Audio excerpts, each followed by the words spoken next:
We do know that he was a student of Johann Christian Heinrich Rinck, whose famous Praktische Orgelschule, Opus 55, issued in the years 1819 to 1821, is cited in your bibliography. And this was a tremendously influential method, not only in Germany, but also, as I'll show you later, in the United States. I think that Zundel boarded with Rinck when he was working with him in Darmstadt. There's just some reminiscences that I found to suggest maybe he stayed in Rinck's home and worked with him during the middle to latter years of the 1830s before Zundel went back to kind of his home area near Stuttgart, worked for the E.F. Walker Company for a time before moving on to St. Petersburg in Russia. Rinck had actually encouraged him to go to England instead, but he went to St. Petersburg, which at the time, as nearly as I can tell, I don't know that I would say it was the New York of Europe for its time as being an arts mecca, but I think it's fair to say it was the Chicago.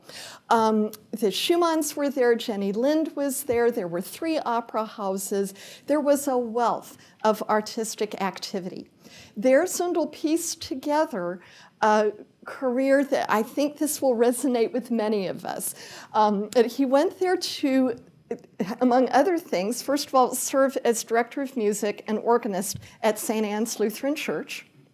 He was the music teacher to the children of Madame Henrietta Sontag, who herself built a reputation internationally as a soprano. And, I kid you not, he was the bandmaster to the Imperial Horse Guards. You know, you can only hope that he was in front of the group. So, you know, these were his 3 groups, his 3 sources of employment for 7 years before he came on to America, settled in the New York area, and with a couple of stints at other Brooklyn and New York area churches, he really settled into his career at Henry Ward Beecher's church, Plymouth Church of Brooklyn, for nearly 3 decades. Have you heard of Henry Ward Beecher? Yeah. Debbie Applegate's biography, titled The Most Famous Man in America, is a really good read. Now, I will chide her, for there is not a single mention of John Zundel anywhere in that book. I have read it cover to cover and examined the index. He's not there. But the story of Beecher is fascinating. Henry Ward Beecher became one of America's leading orators during his lifetime. And really his path to ministry came from his father, Lyman Beecher, one of the last great Congregationalist ministers preaching in the Jonathan Edwards line, sort of the sinners in the hands of an angry God type of theology. Child Beecher swung in completely the opposite direction. His notion of God was far more pietist and deeply personal. Jesus as Savior and friend, the natural world and flowers in particular as outward manifestations of God's goodness. When you see, your local florist pull up on, Saturday afternoon and deposit the flowers on your altar at church, you have Henry Ward Beecher to thank for that. He started that practice. So this was a message of love, of grace, and of acceptance, and it sold. It was very popular, and Beecher was able, you'll go ahead, Shelley, please, to bring in throngs of, worshipers week after week, on average 2,800 people. The local phrase was, we will go to hear Beecher and Zundel in what were known as Beecher's boats, crossing the Hudson River, in droves on Sunday morning, and they would disgorge their human cargo, and people would stream into the Brooklyn streets and be carried along to 75 Hicks Street, where Plymouth Church is located, to hear the Reverend Henry Ward Beecher speak in here. This is the sanctuary. The organ case, I believe, is original to the 1866 E&G Hook installation, with which John Zundel was not involved in terms of its installation, but he certainly played it a lot and was involved with setting up a recital series that brought in the best Eastern Seaboard organists. So there the two men had an amazing music and arts ministry, combining work on, for instance, the Plymouth Collection hymnal, the prototype for our modern day hymnals, setting up recital series, lecture series, really an astounding worship and the arts ministry together. But when Zundel was not involved with his ministerial duties, if you will, at Plymouth Church, he was teaching a lot. And we'll concentrate these next few minutes on who he was as a pedagogue. Very active, teaching not only private lessons held either in his studio, which featured a Walker organ, or in the homes of pupils, or in his own home. And he published a lot of smaller methods dating clear back to like 1839, before he ever left Europe.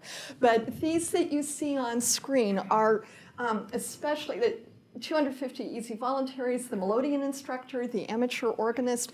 These were earlier 1850s era methods predating his magnum opus of 1860. He produced a treatise on harmony and modulation. And for those people who wanted to actually get coaching in theory by correspondence, you could send in compositions and like your quarter or whatever for X number of measures to be corrected by John Zundel and sent back to you by return mail. So very active in that sense. Go ahead.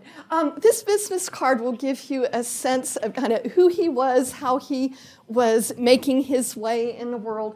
I do want to mention to all of you the Brooklyn Daily Eagle, now available online, which back in the day when I was doing my dissertation, it was not. It was like scrolling through the microfilm. But now you can search this online, and it's a newspaper. It's not a magazine or a journal. But it's kind of the Brooklyn Rag, if you will. It's almost a gossip column, a report of things that are going on in local churches and businesses and so forth, and it's a wonderful source of information. Notice that he will instruct pupils on the piano and on the organ, and also singing. I don't know about you, that is beyond my range of expertise, but he was able to invest himself in the Brooklyn community a lot as a teacher. Okay. He also, I think, was remarkable as an author. This is a man who, as nearly as I can tell, retained a strong German accent in his speaking throughout his life. And he felt strongly that, he said, I cannot pray with my lips. I pray with my fingers instead. But he wrote beautifully. And we have evidence of his activity as musician and writer in various periodicals of the day, including the illustrious Dwight's Journal of Music, the bastion of promoting the highest in American music culture, more local publications such as the New York Weekly Review, the Musical Pioneer. In the 1850s, Zundel was invited to edit a short run of the Choral Advocate and Singing Class Journal. The monthly choir and organ journal from the early 1860s lasted about a year. The last of these only for, I think, one monthly publication. But he was writing a lot, and he had much to say as sort of a coach from a distance about how the organ ought to be played. Okay. In addition, he got away and taught at music academies, such as the two that I know he was involved with were held at Geneseo, New York, and in Bloomington, Illinois. And he actually left Plymouth, I think from about 1864 to 1866, kind of in that ballpark, to work out in central Illinois at this academy.